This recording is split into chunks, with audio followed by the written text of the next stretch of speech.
오늘 우리에게 주시는 하나님의 말씀은 구약성경 사무엘상 31장 1절에서 6절 말씀입니다. 블레셋 사람들이 이스라엘을 치매 이스라엘 사람들이 블레셋 사람들 앞에서 도망하여 길보아산에서 엎드러 죽으니라. 블레셋 사람들이 사울과 그의 아들들을 추격하여 사울의 아들 요나단과 아비나답과 말기수아를 죽이니라. 사울이 패전하며 활 쏘는 자가 따라잡으니 사울이 그 활 쏘는 자에게 중상을 입은지라.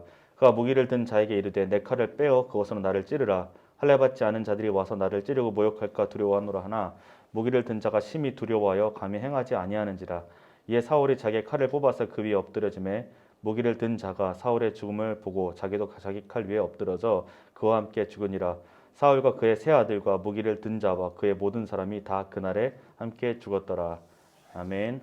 자신의 생각과 뜻을 따라 살았던 이 사울의 마지막 모습이 오늘 31장에 기록되어 있습니다. 결국은 사울은 이 전쟁에 참여합니다. 심판의 메시지를 듣고 그럼에도 어쩔 수 없이 전쟁에 참여하죠. 그리고 패합니다. 그리고 이 전투에서 요나단 그다음에 또 다른 아들들 모두 전사를 하죠. 또한 이 사울도 이 전쟁에서 어떻게 됐어요? 활에 맞아서 큰 부상을 입게 됩니다. 그때 사울은 옆에 있던 부하에게 이렇게 부탁합니다. 그들에게 모욕받는 것을 원하지 않았기 때문에 그의 부하에게 나를 죽여달라고 요청하지만 그의 부하는 거절해요. 그 부하가 그 명령을 거절하자 결국 사울이 선택한 것은 자기 스스로 죽는 것이에요. 생명의 주권자이신 하나님께 자신의 삶을 맡기는 것이 아니라 끝까지 자신의 뜻대로 결정해버리는 사울의 자기중심적인 모습을 보게 되는 것이죠. 이어서 어떤 일이 벌어지냐면요. 블레셋 사람들이 와서 사울과 그의 아들들이 죽은 것을 발견한 것이죠. 그들은 사울의 목을 자르고 그의 갑옷을 벗긴 다음에 블레셋 땅 사방으로 전령들을 보내어 자기들이 섬기는 우상들의 신전과 백성에게 승리의 소식을 전하였다. 사울의 갑옷을 아스타롯의 신전에 보관하고 사울의 죽음은 벳산 성벽에 매달아 두었다. 사람들은 이 성벽 앞에서 이 걸려있는 사울의 비참한 최후를 보게 되죠. 그렇다면 우리는 이 사울의 인생을 보며 무엇을 배울 수 있을까요? 그리고 이 자신의 부르심과 존재의 목적을 망각한 그의 모습은 우리에게 어떤 메시지를 줄까요?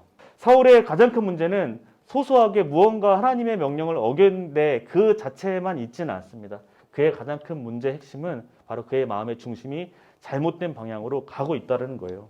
다시 말해 하나님이 정말 그의 인생의 주인이 아니라 자신이 자신의 인생의 주인이 된 삶이 바로 사울의 삶이었다는 것이죠. 하나님의 부르심의 목적을 잃어버린 삶. 사랑하는 여러분, 사울이 사명을 받은 사람으로 부르심 받았듯이 이 자리에 앉아있는 저와 여러분도 하나님의 부르심을 받았습니다. 그 부르심을 받아 우리는 그리스도인이 되었죠. 그리스도인은 잘 들으셔야 됩니다. 예수님을 나의 구주, 나의 하나님으로 온전히 믿는 사람이 그리스도인입니다. 하나님 믿는다는 것은 나를 위해서 생명을 내어주신 그 주님의 사랑을 기억하며 삶의 주도권을 주님께 온전히 내어드리는 것이 하나님을 믿는다는 것이에요. 내가 내 인생의 주인이 아니라 하나님이 내 인생의 주인입니다 라는 고백을 드리는 사람이 그리스도인이라는 것이죠. 그런 사람은 내 생각, 내 뜻, 내 욕망, 욕심을 내려놓고 하나님의 뜻과 하나님의 생각에 집중하며 살아가는 사람이라는 것이죠.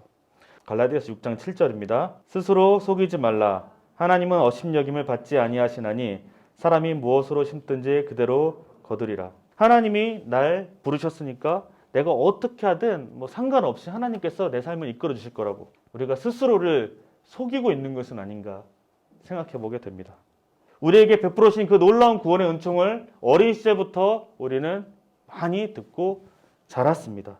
우리가 그것을 가볍게 여겨서는 안 된다는 것이죠.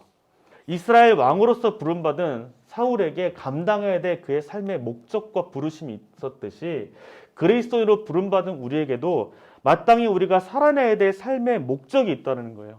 소요리 문답 1문답에 이렇게 사람의 목적에 대해서 기록을 합니다. 하나님을 영화롭게 하는 것, 하나님께 영광을 돌려드리는 삶, 그것이 그리스도인의 삶의 목적이라는 것이죠.